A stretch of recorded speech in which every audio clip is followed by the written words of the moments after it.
I love playing the game of disc golf. What I hate is waking up the next day, feeling that soreness in my muscles, in my body, my arms, my shoulders, my legs.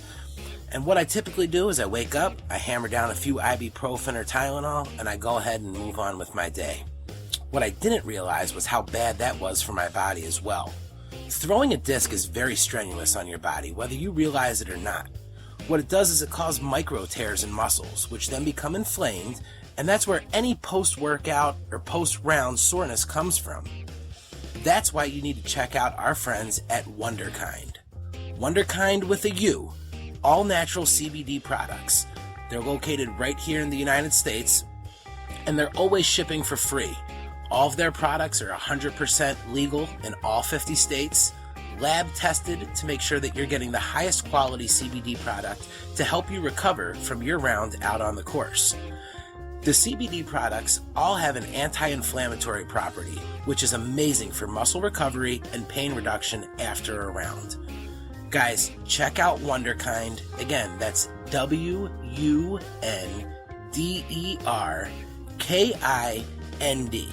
You can follow them on Instagram at WunderKind Extracts, and you can visit their website at WunderKindExtracts.com and select from any of their amazing CBD products and use code RUNIT15 at checkout to save 15% off. Again, that's RUNIT15 at WunderKindExtracts.com. Tired of putting down those ibuprofen and those Tylenol, eating up your stomach and attacking your liver? Well, give an all-natural CBD product a shot and see how much better you feel after your round. Again, that's WunderKindExtracts.com, and we thank them for sponsoring this podcast. Hey, this is Yuli, and you are listening to Running It with Nate Sexton. Running It with Nate Sexton is brought to you in part by Innova Champion Discs, the choice of champions.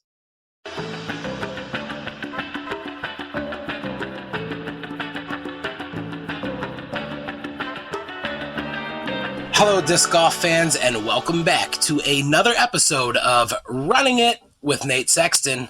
I am your co-host, Jarett. He is the man who once again broke the internet with another custom signature disc. Our host, Mr. Nate Sexton. Nate, how you doing, man? Hey, man, I'm great. I'm a little older. I'm a little wiser. I think I'm coming into my own in this podcasting game.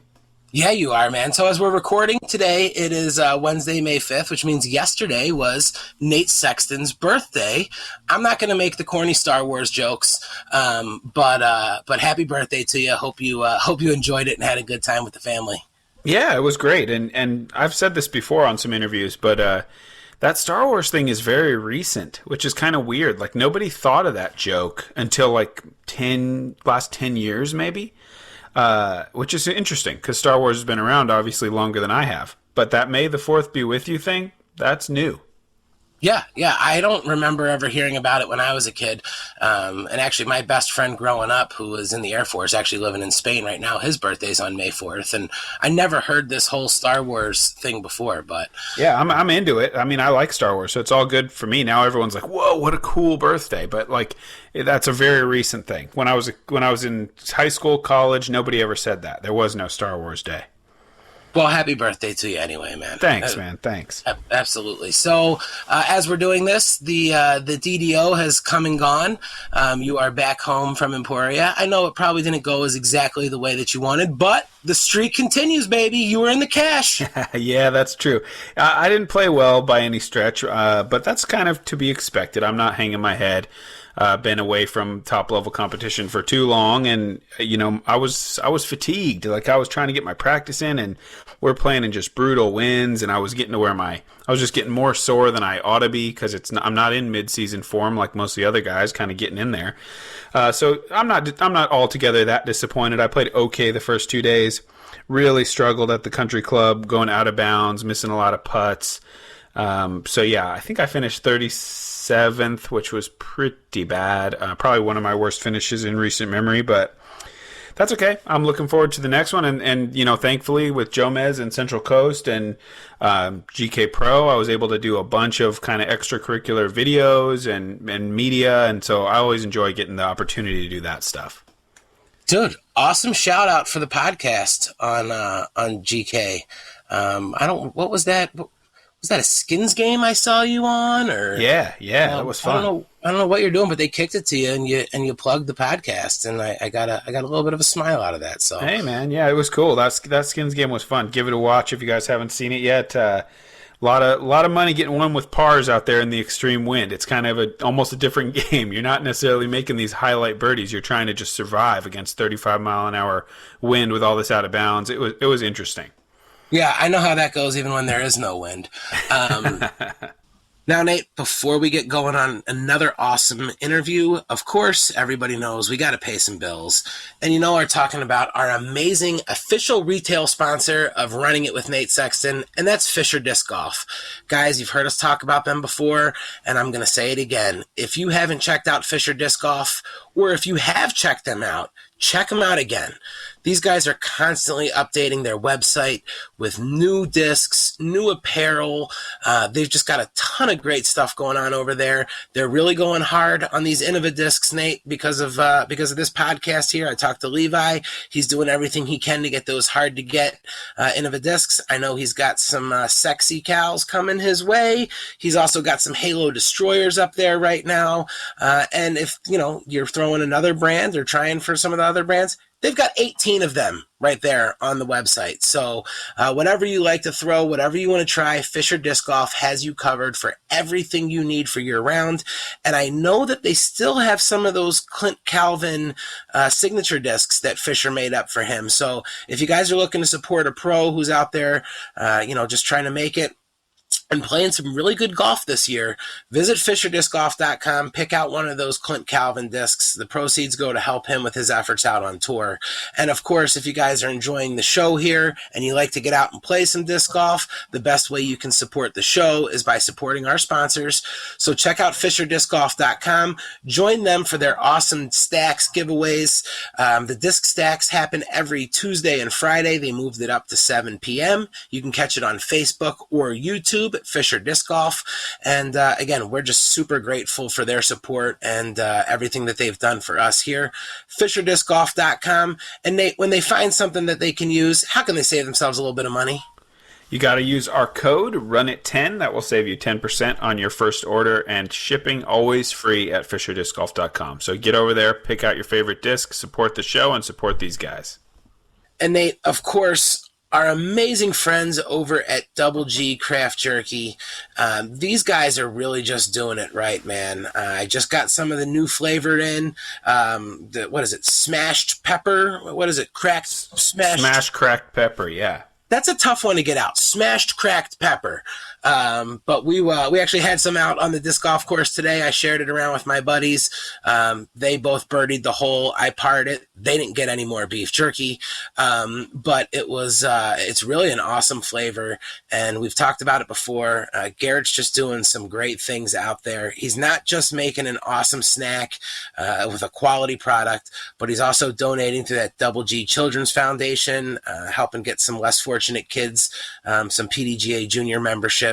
So guys, if you're a fan of Double G, if you're a fan of helping people out, or if you're just a fan of an awesome snack, visit Double G Craft Jerky. You can find them on Facebook and on Instagram. And I know that there's still a few of those commemorative pins that they had made up for the Double G Craft Jerky. All you have to do is use code RUNIT when you're purchasing your beef jerky. Whether you buy 1 bag or 10, they're going to go ahead and send you one of those pins while supplies last. So make sure that you guys get on it. And Nate, I know that you had mentioned that you're working out a little bit of a trade with Double G, right? Some discs for some jerky? Yeah, I mean, anytime I can. And I also need to bend his ear for a little bit, too, when I see him in California, because my wife and daughter got me a wood pellet grill / smoker. It's not arriving till Saturday, but I'm trying to kind of, I'm no Double G, but I'm going to try to be dipping my toes in a little bit on these smoked meats, smoked fish, and I'm going to need his advice. So I already told him, I'm bringing him these Firebirds. I need a little bit of advice from him. How am I going to get this thing working? And obviously, I need my jerky fix. Yeah, guys, I'm telling you, if you haven't tried Double G Craft Jerky, go ahead and try it. I had it out there. My buddy today says to me, he looks at me and he goes, listen, I'm a bit of a jerky connoisseur.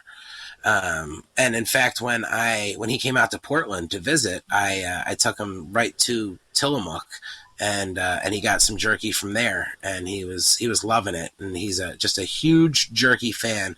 And he took one bite of the Double G Craft Jerky, and he goes, "This is really good jerky." So I'm not just saying that because they're an awesome sponsor of our show and a friend of Nate's. It's a quality product. So visit Double G Craft Jerky, use code RUNIT to get one of those free pins while supplies last, and help Jarett and try out some of this jerky. So, Nate, we've had an awesome run of shows here.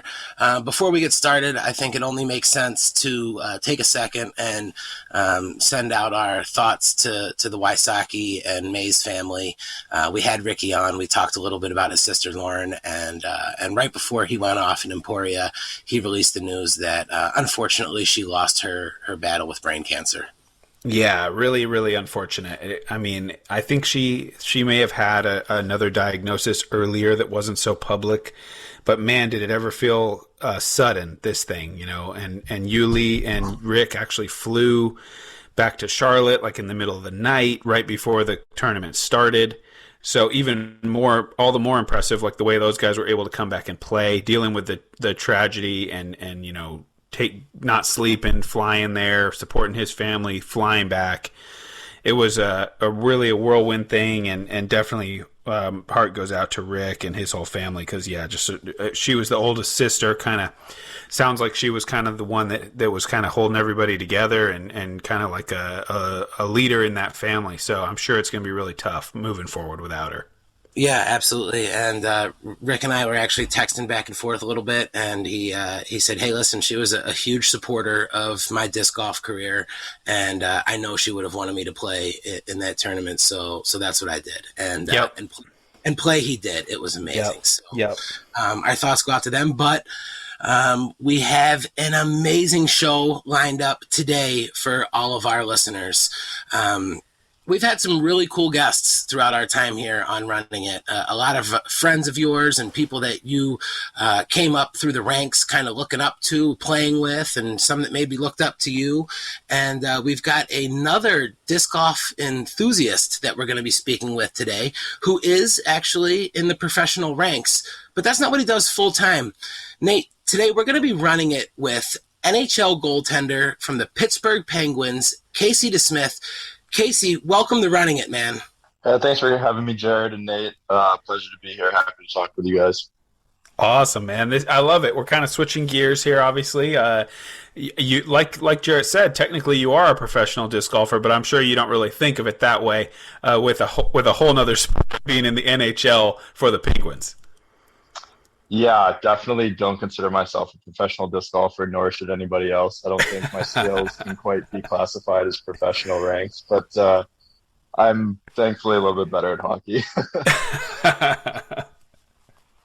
Dude, speaking of hockey, did you watching any hockey tonight? You see any of that craziness between your buddies, the Capitals and the Rangers tonight? I'm sorry I missed it. I was actually taking a nap. You guys had me up late, so I had to take a little nap there, but I did see the replays of what happened, and had to see it coming. Oh, it was definitely coming, man.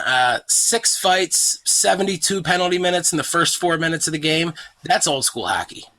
Yeah, definitely. It was obviously what happened to Panarin was really unfortunate, but it's nice to see his teammates kind of answer the call there and answer the bell and kind of stand up for him and stand up for the whole league in that way. Yeah, that's the way that it's got to go too.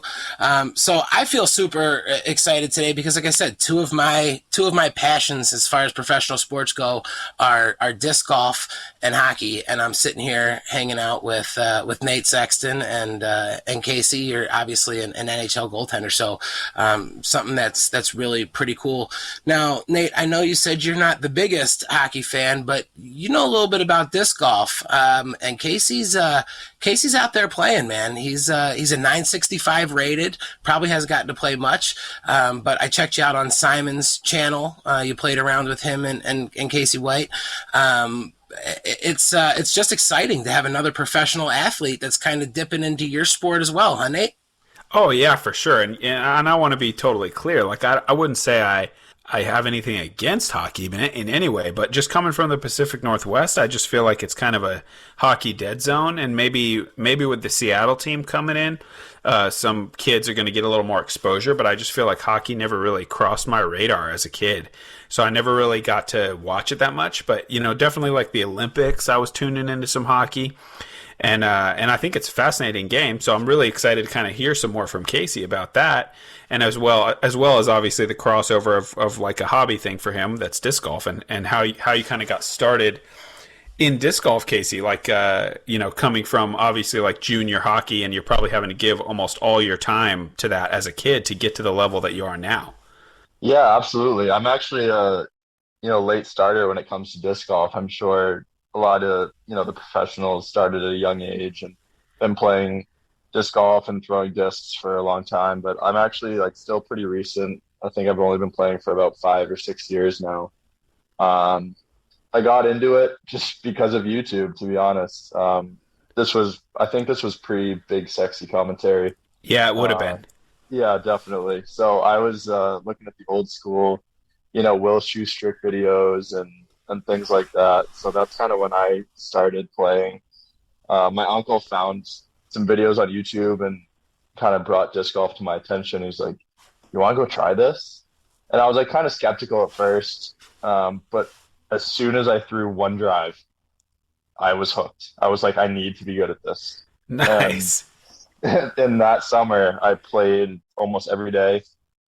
And the summer after that, played almost every day. And the rest is history. So I was definitely hooked from the first time I played, and I love it as a sport. It's something that, it doesn't take a ton of time. It's not like ball golf where you're out there for 5 hours, which I like. I can just kind of sneak in around by myself or with one other person. It goes nice and quick. It's really convenient, no tee times or anything like that. Pittsburgh is great as far as courses are concerned. I love the courses around here. So there's just a lot to like about disc golf for me. Yeah, man, there are good courses in Pittsburgh. I know that much from that 2015 World Championships that I played there. Have you ever run into like coaches? I mean, obviously now you're getting paid a bunch to play hockey. You're like, that's your job. So do you ever run into like, hey man, take it easy on the discs. Like, we need you in the goal. It's funny. All my teammates and, our trainers and our coaches and stuff, they all know that I play disc golf like incessantly. And so every day after an off day, they'll know it was 65 or 70 degrees out the day before, and they're like, "So how many holes you play yesterday, Kate?" And it'll usually be like, "Oh, I got out for 36," kind of thing. So I do play every chance I can get, in season, out of season. I do like to play a lot of disc golf. It's definitely relaxing to me. I love hockey as a sport more than disc golf, as much as it pains me to say that, but disc golf as a sport and as a hobby, it's just really relaxing to me. I can be competitive with myself. I can be outside, walking around, enjoying nature. So it does a lot of good for me, like mentally, to get away from hockey, get out of the rink, and just enjoy a different game. Yeah, man, and way less protective gear as well. Like, I'm just kind of curious as like a total noob. Like, how long does it take to get that stuff on as a goalie? You would actually be shocked. I can get it on in about 10 minutes. Okay, it looks like it would take longer. Yeah. Obviously you're a pro, so I'd expect you to be quick. But yeah, man, there's a lot of kit that goes with your job now. Yeah, no doubt. Thankfully, I have the privilege of designing my own gear, and that's kind of the cool part about being a goalie. You have a, custom helmet, custom pads. You can do whatever you want as far as colors and stuff on your helmet. That's actually how all this got started with dynamic discs, was because I had a disc golf basket on my helmet. So I kind of got hooked up with them as far as like a little sponsorship because of that, which was really cool for me, because obviously skill-wise, I'm not quite good enough to score a sponsorship based on merit. So I got to pull some strings.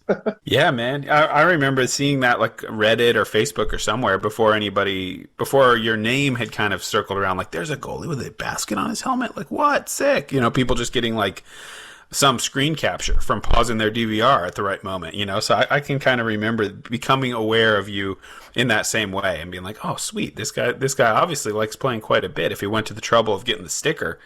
and you like customizing your stuff.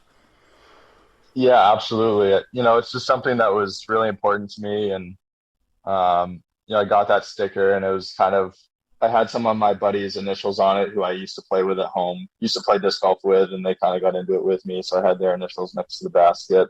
That's kind of how it all got started. And then the following year, I actually got a full-blown disc golf mask. Like I had a penguin throwing disc golf, like a disc, Sweet. through the bridges in Pittsburgh, the skyline in the background and stuff. So that was kind of a cool mask, riding the wave of that sticker I had before. Nice. That's awesome. Any other NHL players that you know of out there playing disc golf? Do you got any other hockey buddies that get out and play with you? I've had a couple guys from my team come out, try it out. The most recent guy who's come out and actually kept coming out is Emil Larmy. He was a goalie partner of mine last year in the AHL. We were both down there in Wilkes-Barre, Pennsylvania. And, he came out with me once or twice and was kind of skeptical at first. And then there's really not much to do in Wilkes-Barre, let's be honest. So he just kept coming out with me.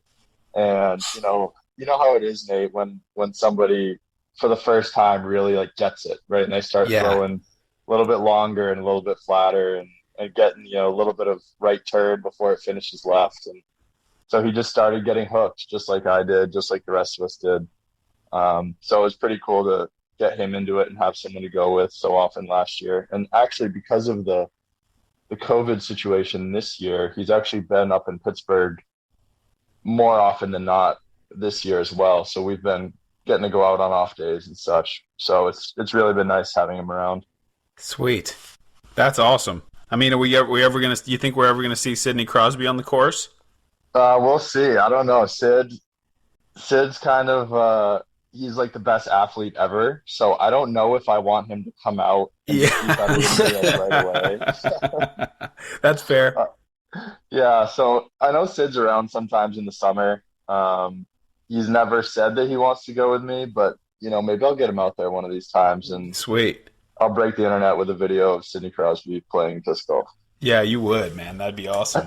Yeah, that would absolutely break the internet. Obviously, he's one of the all-time greats for anybody who's listening, who's maybe not a huge hockey fan. I kind of told Nate, in my mind, if Wayne Gretzky is the Ken Climo, then Sidney Crosby's like the Paul Macbeth of the times right now, and just an amazing athlete. And I imagine he would be great with a disc. I actually was out to dinner in Buffalo one time, probably about 6 years ago, and I was having dinner at the Chop House, a steakhouse right up the street from the arena, and I turned the corner, and Sidney Crosby was sitting there with a couple of other players at a table, and the place was packed and nobody was near him, and we like locked eyes, and I was getting ready to shout out Sidney Crosby, and I just saw him. He just kind of gave me this look like, please don't do this right now on a Friday night in this full restaurant.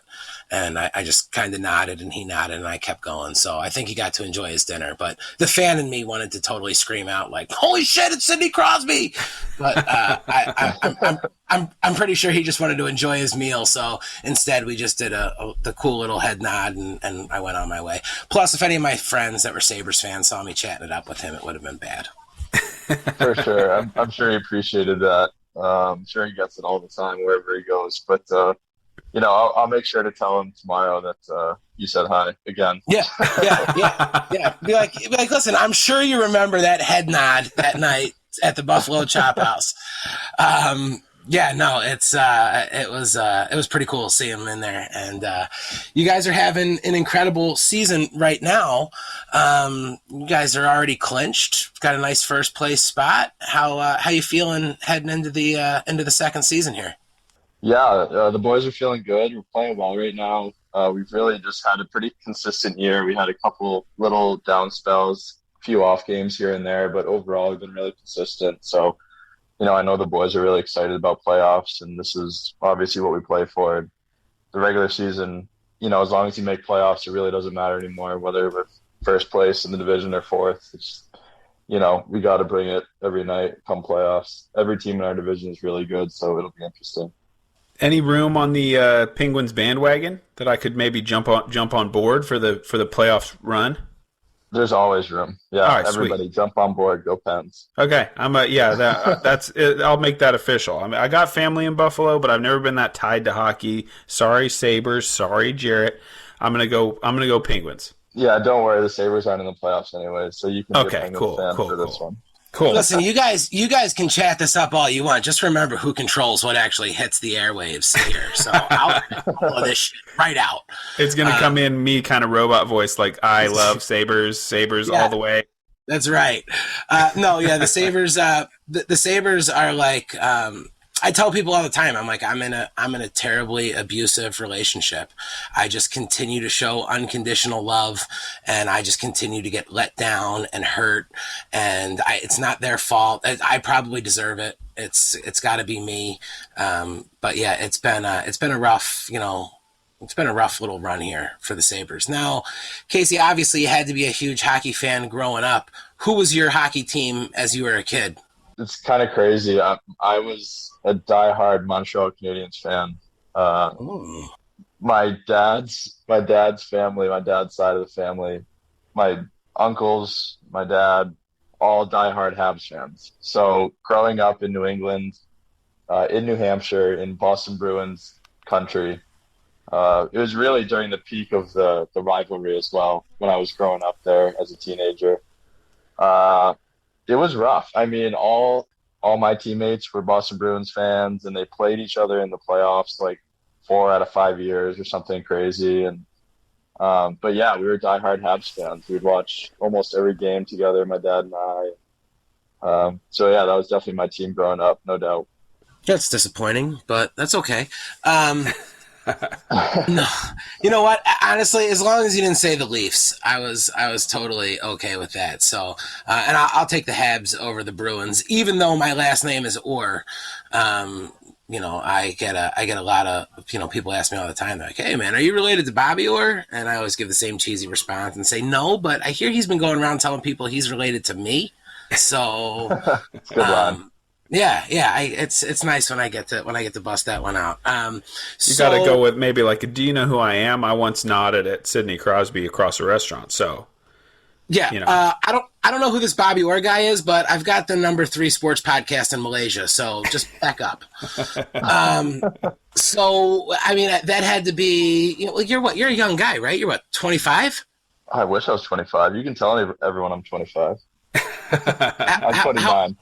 29. All right. So, God, that was like, that still had to be like Carey Price. That was your goaltender. Is that who you were watching back then? Yeah, as a teenager, it was Carey Price all the way for sure. Before that, my guy was Jose Theodore. He had some amazing years. I'm pretty sure he had a Vezina year in there. Yeah, he did. He had some really good playoff runs as well. Some really amazing playoff series against the Bruins. So I wore number 60 growing up because of Jose Theodore for a long time. Yeah, that was him. And I wore 29 all the way through college because of Ken Dryden, who was obviously way before any of those guys. But he was also one of my favorite players.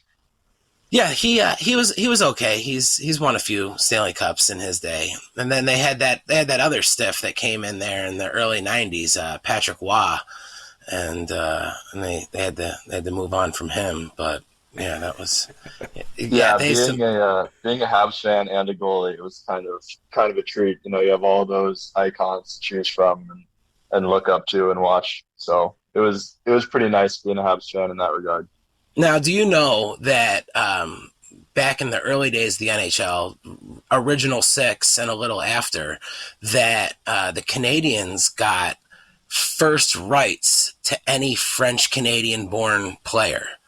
And that's why they were so stacked, and they had all those amazing teams through the 60s and even the 70s, because if you were a French Canadian-born player, the Habs got first crack at you, and that's how they were able to stack up all those amazing players. Yeah, it doesn't seem fair, does it? Growing up in New England, I heard all of this, all of the excuses as to why the Habs have 24 cups. Most of history, no big deal. So, yeah, I heard all this. I heard, what else did I hear? I heard that they got caught having a bigger opposition net than their net. So it was like, whatever, a half an inch bigger on each side or something like that. So I heard stop everything. it. All my buddies, like every excuse in the book, believe me. Well, I'm sure all your buddies were wicked smart, and they all knew that the Bruins were the right pick there. So you're a Canadiens fan in Boston. That must have been tough. I can't even imagine that. It was all in good fun, obviously, but it was the vast majority of my friends and, really even our family friends as well are Bruins fans. So yeah, it was just every year they seemed to see each other in the playoffs too, which made it even more fun and things like that. So, and all my uncles are also out east as well, Connecticut, Massachusetts, Maine. That's where my family's always lived. So we've always been in enemy territory, so to speak.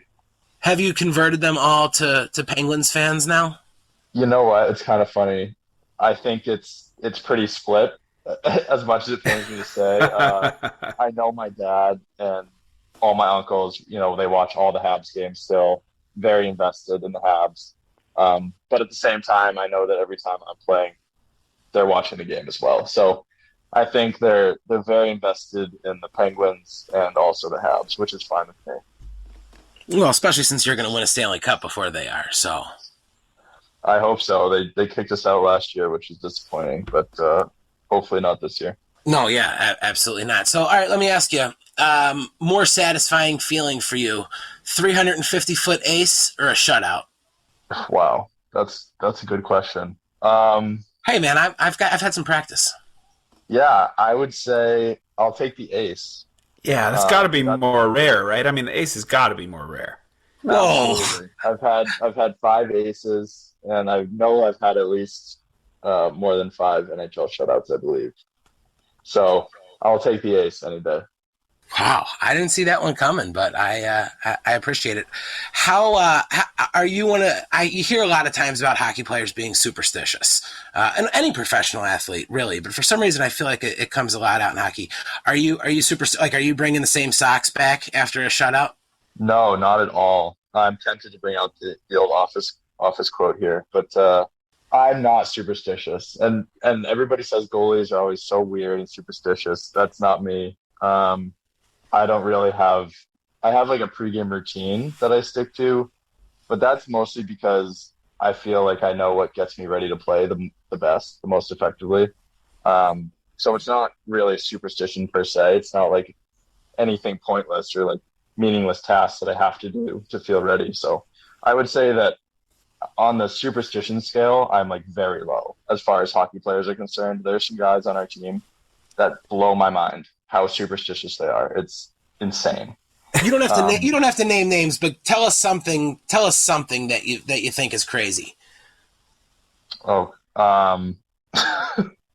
well, Sid basically, from the time he gets to the rink to the time the game is over, there's like a superstition for every single thing he does. Basically, it's everything. Wow. Like, I can't even pick out one because it's like every second of the time he's at the rink, from 2 hours before the game to the time the game ends, there's something that he has to be doing, or, especially during warm-ups. I mean, if you videotaped our warm-up before the game on the ice, if you videotaped like 10 warm-ups, it would probably look the exact same every time because every single guy does the exact same thing on the ice. And like being a layperson, just watching warm-ups, you would never notice.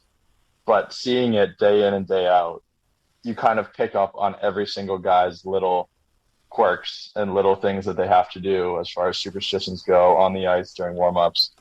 And it's pretty funny. Like me and Chad Ruedel, who used to play in Buffalo, actually. Yes, he did. Yeah, we'll sit out when I'm not playing. We'll sit out at center ice and just kind of watch everybody's superstitions. Be like, oh, here comes Sid to bank the puck off the wall and skate to the other side and do some stick handles, and here goes Gunsey doing his little passing between so and so's legs to himself. It's like just the littlest things that you kind of pick up on. It's pretty funny to watch. Nate, what about disc golfers? I mean, are you pretty much set in your same routine like the morning before? Do you know, all right, I'm going to go throw 50 putts and then I'm going to do, do you have a routine that you always do, or do you just kind of play it by ear? It isn't that. Not exactly. I mean, it's not like I count my putts or anything. Like it's the warm up is pretty similar every day, but it's not superstitious, I wouldn't say. For most of the guys, I think it's just you get out there, you get your little bit of stretching, little bit of warm up, like active stuff in, and then a little bit of throwing and kind of ramping up your power. Pretty natural stuff to not injure yourself because you don't want to just go and rip a shot right out of the car. And then I think most guys usually are going to putt last, and then you're kind of waiting to hear your name over the loudspeaker, like next tee time, Nate Sexton, and then it's like, okay, it's time for me to walk up there, but you don't want to be like have 10 drivers all over the driving range when you hear your name, or else you got to kind of jog, and that's not a good look. Fair enough. Also, Casey mentioned earlier, he grew up watching some Will Schustrick. It was his birthday yesterday too, right? Yeah, him and James Conrad. It's a really good disc golf birthday, it turns out. Yeah, I guess so. We had this running joke for a long time. One of my good buddies that I used to play disc golf with a lot, his name's John Ollis, and he lives in Portland. Solid player, great forehand. And he is exactly 7 years older than me, born on the 4th of May. And then Schustrick is exactly 7 years younger than me. And at the time we realized that, Schustrick was in full world beater mode, like winning US DGCs all over the place at like age 21. And we used to joke that, like, man, whenever we find that kid that's 7 years younger than Schustrick, that's the guy. Because, like, I was quite a bit better than my buddy John, and at that time Will was quite a bit better than me, and we're like, every 7 years on the 4th of May. So we were looking for that kid for a while, but I don't know that he's coming. He might be out there. Now, Casey, I was watching some of your videos that are up on YouTube. You're an NHL goaltender, but I'm pretty sure your YouTube page is DeSmith Disc. Is that correct? Yeah. Actually, that's more of my uncle's YouTube page. My uncle's a graphic designer, and we went up and took a trip to Vermont, and we were playing. Oh my God! I think one day we played 72 holes in one day up at Smugs, and so by the end of the third round, my uncle was dragging, and he was like, "No, Case, like I don't think I can play another round, but if you want to," he's like, "I have my camera, I'll just film you, and we can make a cool video afterwards or something." And I'm like, "Oh, okay, that sounds fun. I just wanted to play another round," and so we ended up spending so much time making this video when we got back from my trip, and he uploaded it to YouTube and everything on this the Smith Disc YouTube page. I don't even think I have access to it, to be honest. But yeah, that's how that got started. I might get into it a little bit this summer. Film some rounds and try and throw it up there myself. Maybe get into the YouTube thing. Who knows? Awesome. So forehand or backhand? What's your go-to? What's your comfort shot? Definitely backhand. Even more so lately. I think over the past year and a half or 2 years, my forehand has actually gotten worse somehow, and my backhand has gotten exponentially better. So I'm turning into even more of a backhand preference player at this point. It used to be probably like 60-40, and now it's almost probably like 80-20. It's actually really hard to get better at both of them at the same time because there are so many holes and shots in the game of disc golf that are like, well, which one's your favorite? Because both can work here. And so I think I remember a long time ago somebody asking me like, oh, do you think you could be the best forehand and backhand player in the world at the same time? When I was young, I was like, oh, of course. But I don't think it's possible anymore. I think they're so connected that like as you kind of leak towards liking one better, it like replaces the times when you would kind of have the forehand work in, So it's like that's not weird for you to get a little bit worse at one while simultaneously getting better at the other. I think it's pretty natural. Yeah, that makes a lot of sense, actually. I find myself throwing a hyzer flip up to flat, or like a hyzer flip to turn, instead of a backhand instead of a forehand. I find myself doing that constantly now. Yeah. And I think that's why my backhand is getting so much better, because I have so much more confidence in my backhand now that I reach for that first every time. Whereas like the forehand maybe let me down a few too many times, and I'm like, why did they even bother throwing that forehand? I could have thrown a backhand. And it just kind of spirals that way, where soon I'm just going to be throwing like a handful of forehands around, if that. Yeah. Really, the only time I throw it now is if it's a left to right shot. Well, and forgive my my bad knowledge of how the NHL works, but like, I got you, man. If Pittsburgh ever plays Seattle next year, I don't know how that works if you guys make the cross country trip, but yeah, man, you want to get around, I can get that forehand running for you, I bet. All right, I'm looking forward to that. I hope we play Seattle. I hope we get to get out there. I don't know how far away Beaver State fling course. What is that called, Milo? That's a bit of a trek. You'd need a day, but that's probably like at least 2 hours each way. Oh wow, okay. So maybe that'll be a summertime trip for me. But there's some good ones in the Seattle area, though, man. Yeah, we'll get you somewhere fun. Sounds good. I'm looking forward to it. You can fix my forehand. Yeah, man. You can't fix my putting, though. Nobody can fix my putting, believe me. If you say so. It's not that hard. You just throw the piece of plastic in the basket, man. What are you talking about? Yeah, and you just grab the puck out of midair when it's going 100 million miles an hour. It's easy. Just I'll have somebody tell you how to do it, and you do it. That shot that Nate hit, it was the skins match at De La Viega. Oh, yeah, the forehand Mako threes? Yeah, I was like, my dad and I were watching that together, and we literally almost turned off the video. We're like, this is just so annoying. Like, how do you do that? That was a lucky day. That was a crazy day to make 2 of those in one round. Yeah, definitely one I won't forget. That was pretty special. Yeah, you're a cheat code. I wish. Can you just give me like a tenth of that, just a little bit? Dude, speaking of cheat codes, I was out today and I was eating the Double G craft jerky. I picked up some of the new flavor. The cracked and I didn't throw any farther. I was like, all right, I got the beef jerky. I'm gonna go up and throw one of these Double G 600-foot bombs, and I stepped up and I let it rip. And I mean, dude, trust me, it was like one of the nicest 232-foot tosses you've ever seen in your life. But no, I didn't. So I still don't know what his cheat code is or how he does that. But it's not the beef jerky. Well, it's not one bite, clearly. You got to put in the time. You got to get it coursing through your veins, I think. Speaking of Double G, I got a little stack of 5 Firebirds right here from that latest drop. He contacted me beforehand, said, hey, man, I'll buy some from you. Can you just bring them to me? I said, no money, man. Jerky. Right. You're all about trading for snacks. Yeah, no money needed. All I want is jerky and Double G Wraiths. That's what I told him. So hopefully you're going to get a little nice package. I've got one of those Double G Halos, and they fly pretty nice, man. Yeah, I haven't thrown one yet. I'm looking forward to it. Casey wouldn't know because he's got those dynamic discs in his bag, but you got to go with who's supporting you. Now, yeah. Casey, why we got you here, and I've got Nate here at the same time, because I've really been thinking about this a lot. Initially, Casey, are you familiar with this whole hot dog bandit scandal right now? Absolutely not. You're going to have to explain that one to me. All right, so somebody's been going around on tour, and they've been putting these hot dog stamps on people's discs, right? And several pro players have had discs come out of their bag and have a winner stamp on them. Now, I was positive that it was Eric Oakley. I've called him out on it several times on social media. He claims it's not him. Ricky came on and thought, I think it's the entire Dynamic Discs crew. Good theory.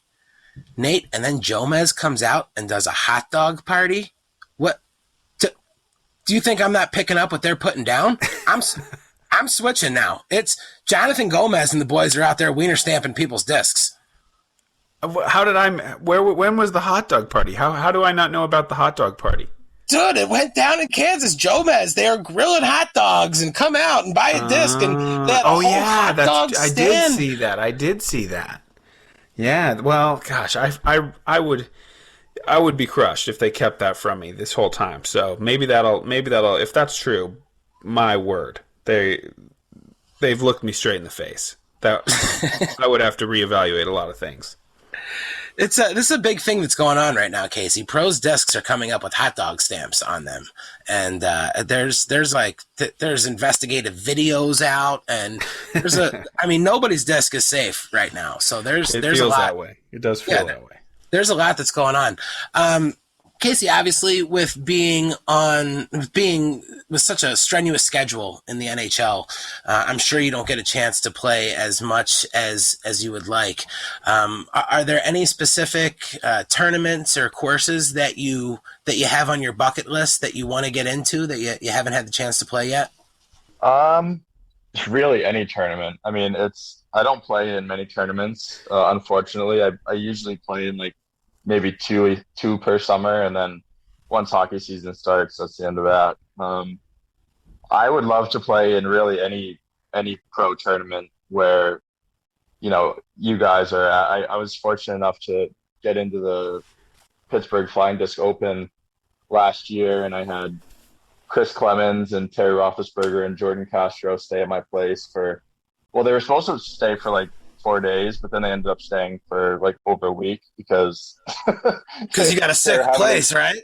Yeah, they were having a good time in Pittsburgh, and they had like an extra week before they had to be in Vermont or something. So they just stayed over and enjoyed playing with my cat, and yeah, we just had a good time. So that was probably the highlight of my disc golf career, was the PFDO last summer, and Clemens was able to win it. I was able to watch him win it and playoff holes.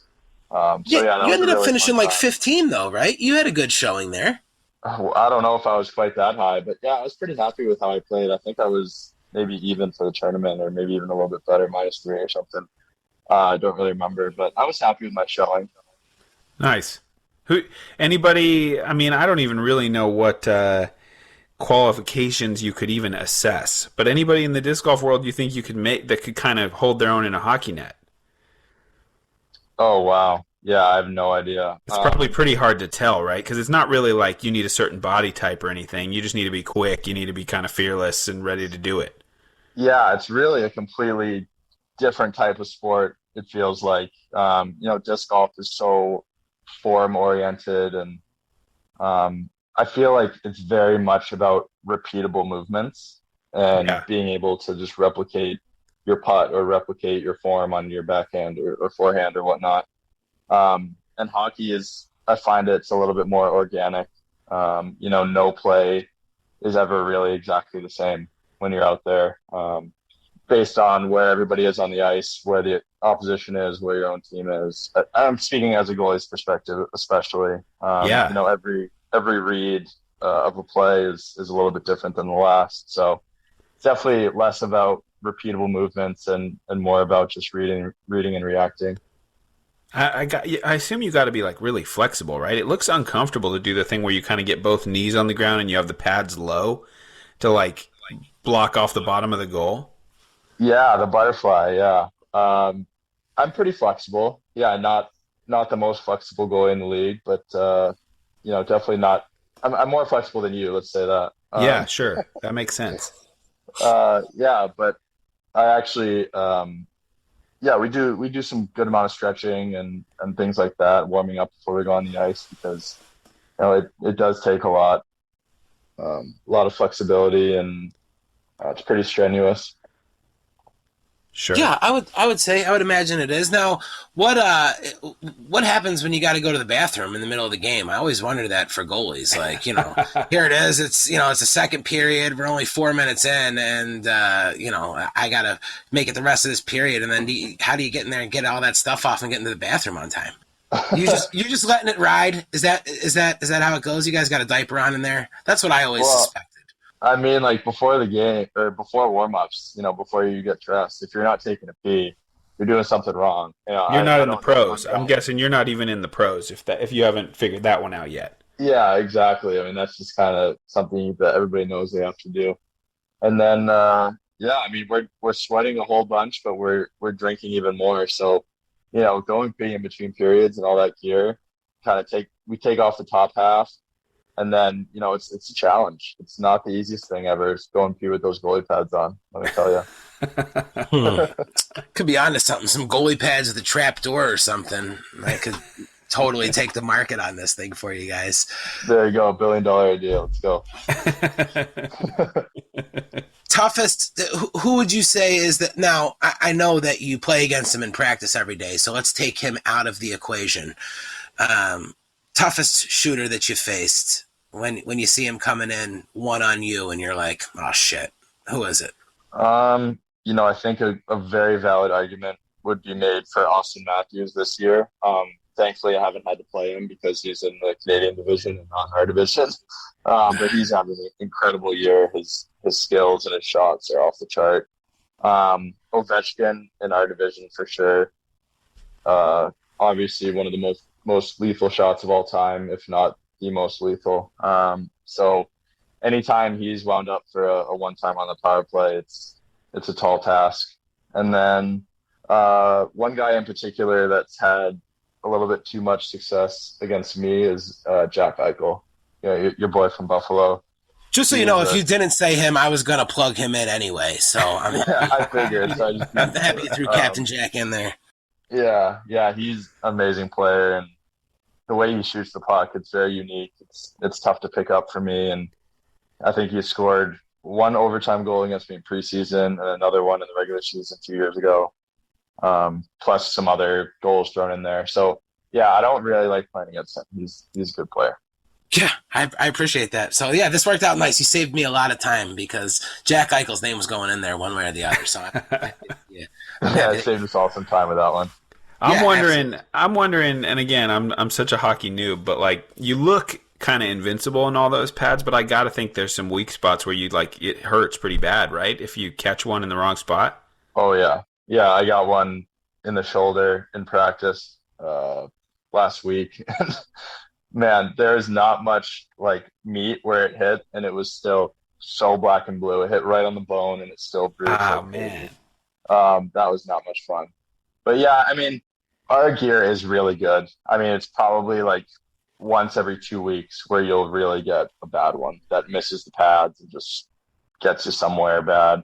Yeah. It doesn't happen that often. So it's not as crazy as people think it is or as crazy as it looks, but there are a couple instances per year where you really regret being a goalie that day. I bet. I can only imagine. I was fortunate enough to spend some time with a former Buffalo Sabre player, Rob Ray, and the Razor's my favorite player of all time, which is crazy to say, but and he was basically just an enforcer. And he was telling me that in the late 80s, he went down to block a shot, and it somehow got up into his shorts, and it caught him right in the family jewels.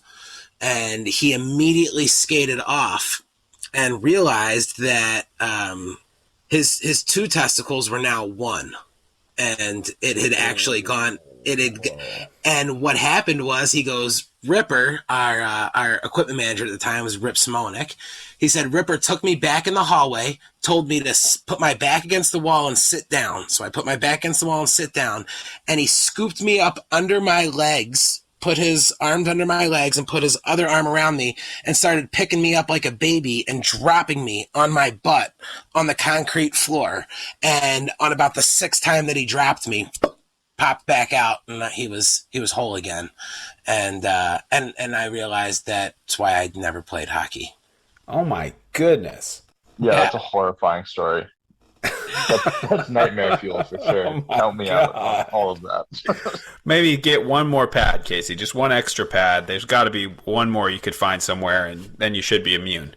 Well, it's actually funny you say that. In college, we were doing this like point shot drill. Like, the D-man shoots from the blue line, and there's like someone in front tipping the puck. And, the D-man shot it low, and I kind of slid over in a butterfly, and I kind of extended my leg to the right to get my pad on it, and the guy tipped it back to the left, right up in there under my cup. Oh boy! And I ended up like throwing up on the ice, like, and I had pasta with marinara sauce that day for lunch, and everybody thought I was puking blood, and it was a horrible experience. And from that day on, every single time I've stepped on the ice, I have 2 cups on instead of 1. So I will never make that mistake again. So that was my lesson learned experience as far as that's concerned. Oh, wow. I can't even imagine. So, Casey, I'm just going to, and obviously there's nothing you can do about this, but I just have to put this out there because one of the things that have always drove me crazy about hockey, and I'll never understand this. Okay. 5-on-5. You ice the puck. They say that's no-go. You lose it. They bring the puck back down, face off in your own zone. Then, if you break the rules, and it's 5-on-4, so you're being penalized for breaking the rules, now you're allowed to ice the puck and break the rules. How does that make any sense?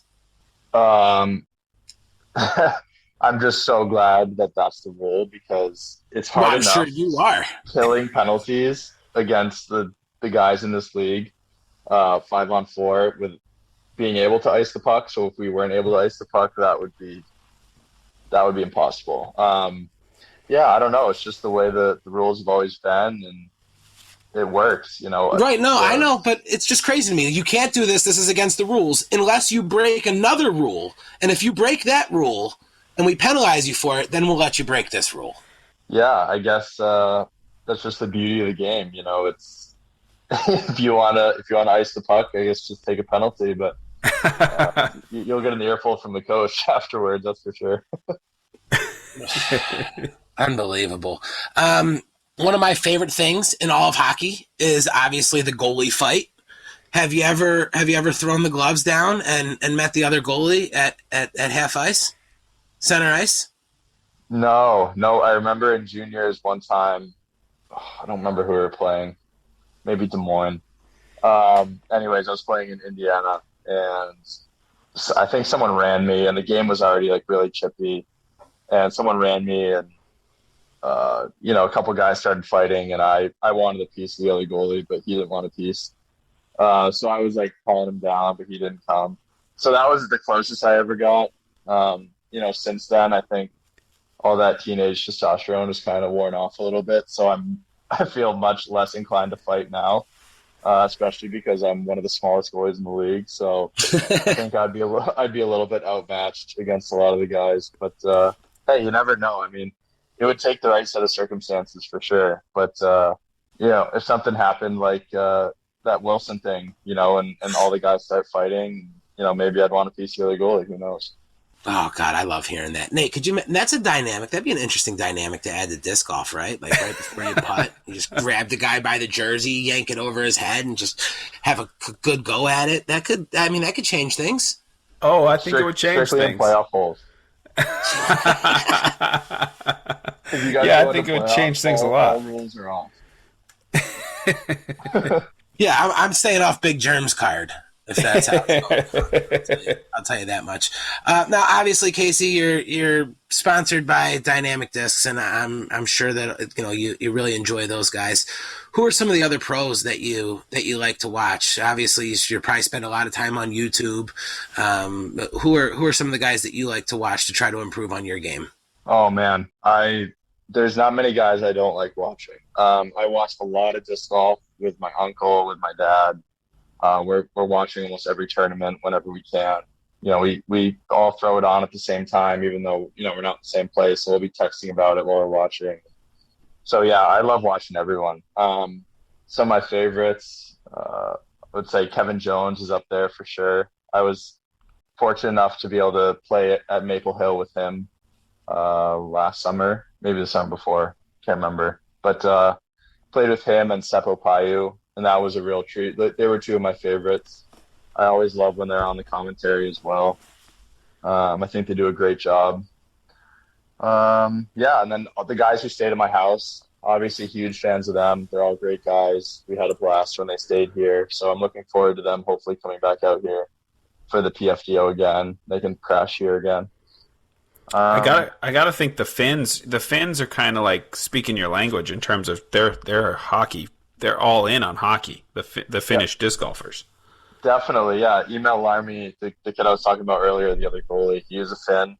And then his buddy who was on the team in Wilkes last year with us, Nicholas Almari, he's actually playing over in Finland this year. But he used to go with us all the time too. So I had my two Finnish teammates. I got them into disc golf. It just Nice. You had to see that one coming. Yeah, for sure.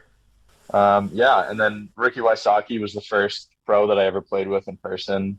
Great guy, obviously. You guys were talking about him earlier. So big fan of his as well. We're always rooting for him.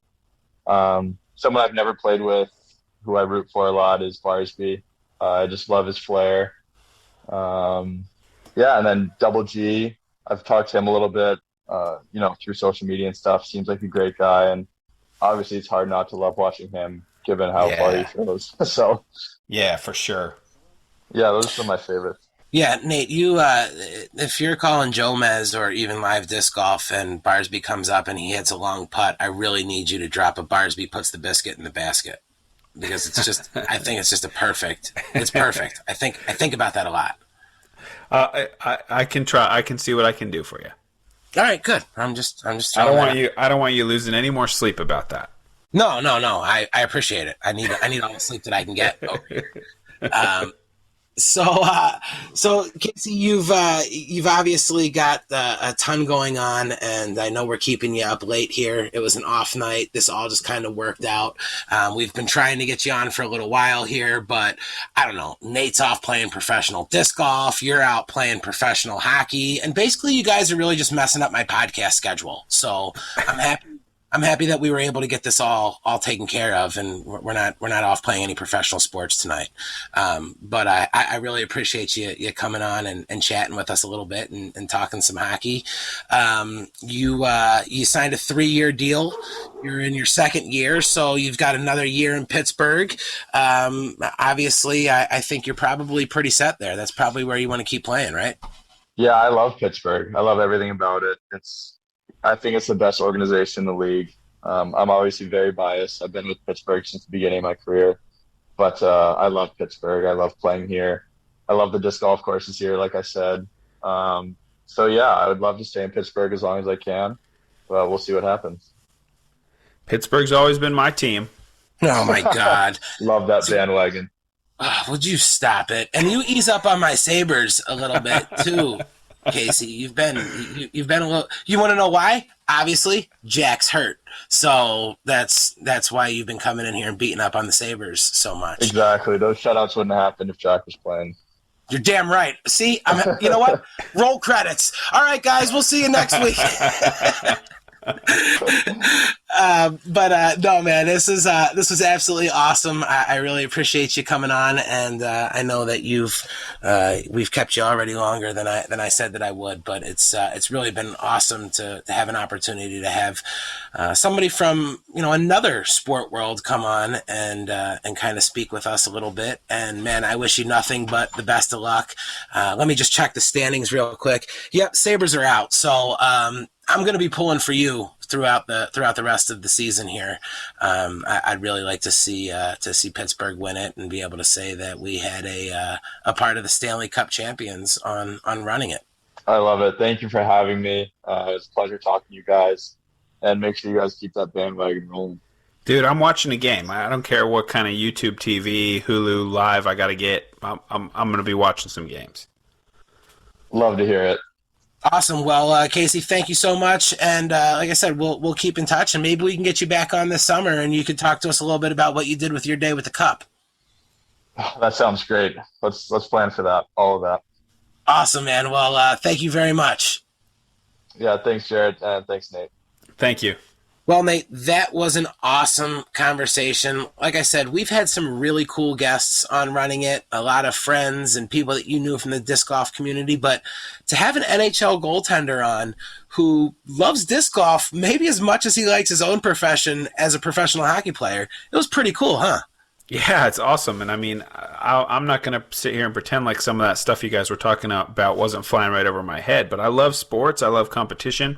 This is the excuse I needed to get into the hockey world. So I'm excited. I'm a fan of his. It's really cool that he shouts out disc golf on his gear in the games, and that he's been so active and trying to connect with pros and play tournaments and everything. It's awesome to see that, even though he's obviously so busy with his day job, training and playing in the NHL. So I'm a big fan. Was really happy to talk to him, and I can't wait to get in there and root on my Penguins. Absolutely, and it sounds like he found out the hard way what happens when you invite a few touring pros to come stay at your house. But hey, I don't blame him. It's he's probably got quite the setup there. So, Nate, we know you were in Kansas last week. What's up on your schedule next? I'm going to California with Chandler Fry for the OTB Open. We are leaving next Tuesday, driving down, and I'll fly one way back. So kind of an old school little trip for me with Chandler. We've done that in the past in the last 10, 15 years where we've gone and driven together to tournaments. So I'm excited to get in there with him. He just got a new to him Toyota Prius. He's living the high life right now. So he's getting ready to hit the road with a renewed vigor. And I'll be with him doing the Joe Miz thing, doing the practice round, doing it all. Brand new course there in Stockton, California, that none of us have really ever played before. I think it's a ball golf course conversion. And looking forward to it. Pro Tour. Would you sell him your Prius? You finally getting this Tesla? Is this going down? I was thinking about doing that, but then it was kind of like he wanted to buy mine, and then I was like, man, nah, I mean, then I got to get a new car like in kind of short order. But we're getting closer. Let me tell you that. I mean, I'm kind of playing the waiting game with these supposed Biden tax credits. Because I don't want to be the sucker who buys it and then it's $10,000 cheaper the next day. So I don't know. I'm no expert, but I'm just kind of playing the waiting game. We'll get there. Don't worry. And I saw that you released another 400 of your self-designed stamped discs. I'm sorry, man. Looks like you had a really tough time selling those. I think they lasted like 4 minutes.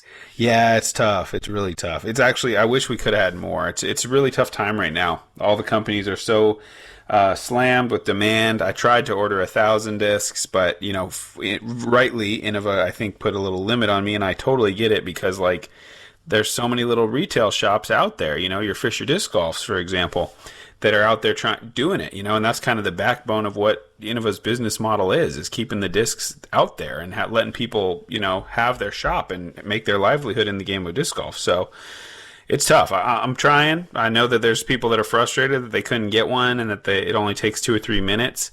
But yeah, someday I'll order more and hopefully we can have enough for everybody. Dude, how cool was it at who was announcing at the DDO? Did they hire like one of the UFC announcers? It was like a whole big to do. There was music playing. It was like that was a thing, man. They did a nice job out there in Kansas. Oh yeah, they always do. That guy had a great voice. I don't know his name, but it was cool. And then they had the Bushnell guys there on hole 1, and they're shouting out the longest drive from every group. And yeah, every player gets to choose their song. And I gotta admit, I failed hardcore. I put to be announced, and then every day they're like, "Hey, did you think of a song?" And I'm like, "I'm teeing off 5 minutes. I don't have a song. Sorry, no song." So I blew it. My bad. I need to get a song. That'd have been so great if somebody hopped on YouTube and found the song called "To Be Announced," and that's what it's got to exist. Yeah, I need to put more thought into it. I'm pretty busy out there doing all that Joe Miz stuff, and then every night I'd be like, "Oh yeah, I gotta like listen to some songs." But the problem is, it's about the first 30 seconds. It's like I know a lot of songs that I like, but the first 30 seconds maybe aren't that compelling to like get you fired up to throw a shot. So I got some work to do. I got to spend the off season getting that song dialed in so I don't make this mistake again. Maybe that's why I got 37th place. You know what? I'll just go ahead and we could just send you the clip from the amazing opening instrumental to the podcast here that the LNJ sessions did for us. That could be it. That's a place to start for sure. Yeah, so heading out to Stockton, Northern California. God, it's got to be like an 11-hour drive for you, right? Yeah, that's pretty close. I think it's 12. We're planning on leaving nice and early, so we maybe have enough time to catch the fading light, play a little bit of golf as we get into town, and then a couple practice days. Get in there with Yuli and Germ and play the course on camera. Probably shank it around a little bit, and then get into tournament mode. You might want to rethink this thing. The I-5 is a nightmare, right? So I'll tell you, whenever I had to do any of my traveling, I did the exact opposite. I would sleep through the day, then I would leave and drive through the night, and then I didn't have to deal with the traffic. I've done that before. I've done that before, but it does make your first practice round rather ineffective. Or does it make Chandler's first practice round ineffective and you snooze the whole way there? Just throwing it out there. I'm just... That's good. I mean, I'll be like, man, this is a really nice car. I don't know if I could possibly drive this. I'm sorry. Yeah, what do you want me to say, Taylor? These Priuses are so quiet. The thing just whispering down the road, and I was out. His Prius is way nicer than mine. He got the leather. He's got it. His is sweet. Oh man, that's the tour series, I see. All right, well, congratulations, man. Congratulations, Chan, man. I hope the Chanimals enjoying that Prius, and I hope you guys have an awesome, safe trip down there. And I wish you the absolute best of luck. And I'm sure that everything's going to go great for you. Yeah, man. Thank you. And also, I got to say, thanks for those cupcakes. I come home from running a couple errands. There's a mystery bag on my doorstep. Jarett from Buffalo. That's all it said on the bag. I have no idea where they even came from. I don't know what store you got those at. I don't know how you got those delivered to my house, but 4 delicious cupcakes, courtesy Jarett from Buffalo. Thank you. Hey, it's my pleasure. It's the least I can do for my podcast partner on his birthday, and I figured, you know what, at the very least, Coraline's going to jump right into these. Oh yeah, she got a couple slices of them. She loved them. Good, man. Well, I'm happy that you enjoyed it, and the best of luck to you. We had a big show, man. NHL goaltender, he's on his way to the playoffs. He's trying to make it to the Stanley Cup. There's no way that we can lay it up, right, Nate? Oh, no chance, man. He would just save it. I mean, you're gonna have to rip it if you want to get anything past him. Got to run it. It's really the only way to go. Playoffs looming. Come on. That's right. We're running it. It's the only way we know how to. Guys, thank you so much. Huge shout out to our sponsors, Fisher Disc Golf and Double G.